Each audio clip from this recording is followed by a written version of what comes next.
চতুর্থ বর্ষে বোধিপীঠ পাঠাগার মেধা অন্বেষণ পরীক্ষার পুরস্কার বিতরণীর অনুষ্ঠান অনুষ্ঠিত হল দেরিয়া হাই স্কুল মাঠে।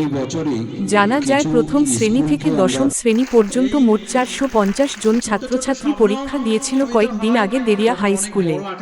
প্রতি শ্রেণীতে প্রথম 10 জন ছাত্রছাত্রীকে পুরস্কৃত করা হয়।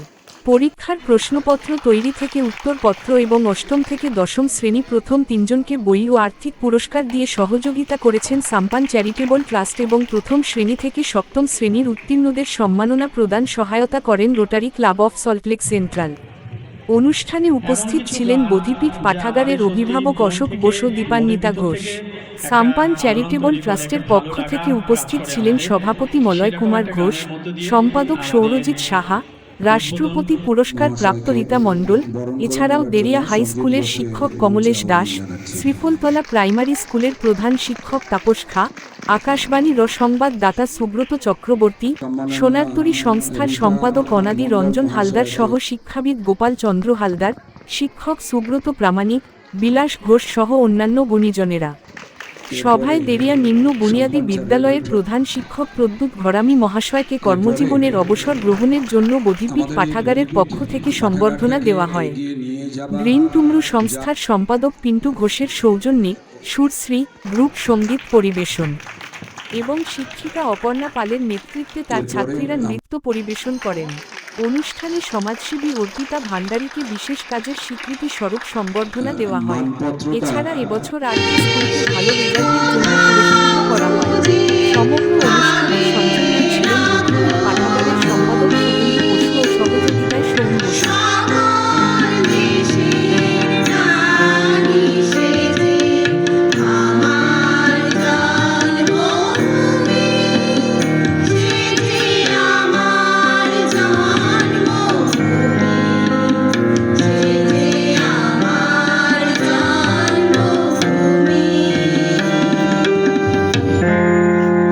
গ্রামে স্টেজে উঠে কোনোদিন কিছু বলিনি। এর আগে আমার বহু জায়গায় সুযোগ হয়েছে, কাজের সূত্রে আমি রাজস্থান, ত্রিপুরা আরও অন্যান্য জায়গায় ছিলাম। পাবলিক স্পিকিংয়ের আমার অভিজ্ঞতা রয়েছে, কিন্তু নিজের গ্রামে হঠাৎ করে এরকম পরিচিত মানুষ যারা আমাকে পড়িয়েছেন, যারা আমাকে বড় করেছেন, তাদের সামনে বক্তব্য রাখার সুযোগ পেলাম।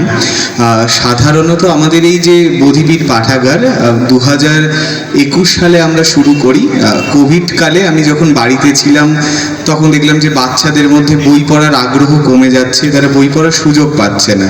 তো সেটাকেই সামনে রেখে আমরা ভাবলাম এমন কিছু কি আমরা করতে পারি যেটা দিয়ে বাচ্চাদের কাছে বইটাকে আমরা পৌঁছে দেব। সেই সূত্র ধরেই তখন আমাদের সূত্রপাত 100টা বই নিয়ে আমাদের লাইব্রেরি আমরা প্রথম তৈরি করেছিলাম। তারপরে ধীরে ধীরে সময় চলে গেছে, আমরা লাইব্রেরিকে আরও বড় করেছি। আমাদের গ্রামে যে কাজটা শুরু হয়েছিল সেই কাজ আমাদের গ্রাম ছাড়িয়ে এখন বর্তমানে সুন্দরবনের বিভিন্ন ব্লকে, মথুরাপুর, রায়দিঘি, এই সমস্ত জায়গাতে ছড়িয়ে পড়েছে। আর আমার ইচ্ছা ছিল, যেহেতু আমি সরকারি স্কুলে পড়েছিলাম, সেখানে অনেক গলদ ছিল শিক্ষা ব্যবস্থায়। পরবর্তীকালে আমি নিজে সোশ্যাল ওয়ার্ক নিয়ে পড়ি, বুঝতে পারি যে আরও কিছু আমরা করতে পারি। শুধুমাত্র বইয়ের পাতায় আমরা যেটা পড়ছি সেইটাকে বাস্তবে যতক্ষণ না রূপায়ণ করব, আমাদের পড়াশোনার সার্থকতা নেই। আর সেটাই আমার মাথায় বারবার ঘোরে।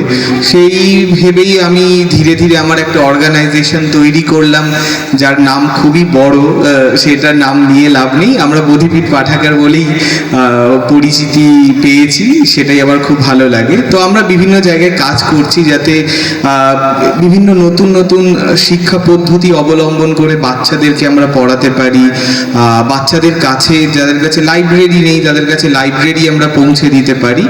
কাজ চলছে, দেখা যাক আগামী দিনে আমরা কত কি করতে পারি। প্রজ্ঞাময় গুরু হিসেবে আপনার বিদায় আমাদের বুকে একটি প্রত্যক্ষ আঘাত। এ আঘাতের ক্ষত কোনোদিন শুকোবার নয়। আপনার বিদায় জানবার এই সামান্য আয়োজন তাই কেবলই নিয়ম, কেবলই আনুষ্ঠানিকতা। হে সততার প্রতীক, কাজে ও কথায় আপনি ছিলেন সৎ। আপনার ব্যক্তি জীবনে প্রাত্যহিক পরিশীলন আর শুদ্ধতা, ছোট বড় সমস্ত কাজে নিষ্ঠা ছিল অন্যদের কাছে অননুকরণীয়। আজ তাই সাধুবাদ নয়, জানাই সম্মুখের সময়ের তরে প্রাণের প্রণতি আর শুভবার্তা।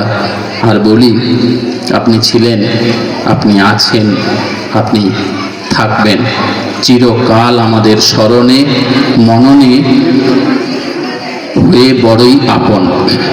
পরিশেষে কবিগুরুর ভাষায় বলি, কালের যাত্রার ধ্বনি শুনতে কি পাও, তারি রথ নিত্য উধাও, জাগিছে অন্তরিক্ষে হৃদয় রথে, দুঃসাহসী ভ্রমণের পথে তোমা হতে বহু দূরে। মনে হয় অজস্র মৃত্যুরে পার হয়ে আসিলাম আজি নবপ্রভাতের শিখর চূড়ায়। রথের চঞ্চল বেগ হাওয়ায় উড়ায় আমার পুরনো নাম, ফিরিবার পথ নাহি। দূর হতে যদি দেখো চাহি, পারিবে না চিনিতে আমায়। হে বন্ধু, বিদায়। সশ্রদ্ধ প্রণমান্তে বোধিপীঠ পাঠাগারের সদস্যবৃন্দ, সিআইডিপি। ধন্যবাদ। আমি মাইকটা তুলে দিচ্ছি। সমাজের কথা ভেবে, বাচ্চাদের কথা ভেবে, তাদের মনোযোগের কথা ভেবে, মানসিক বিকাশকে নিয়ে এই সুন্দরভাবে তাদের যে প্রতিষ্ঠানটাকে সমাজের এই ক্ষুদ্র সমাজের প্রতিটি কোনায় কোনায় যেভাবে ছড়িয়ে দিচ্ছে, এই প্রচেষ্টাটাকে সর্বোপরি তাদেরকে ধন্যবাদ দিয়ে, যত ধন্যবাদ দেওয়া যায় খুব কম হয়, আরও কিছু প্রশংসার দাবি রাখে বলে আমার মনে হয়। সেই জন্য এই বোধিপীঠ পাঠাগারের এই ছোট্ট প্রয়াস একদিন শাখা প্রশাখায় পল্লবিত হয়ে সুন্দরভাবে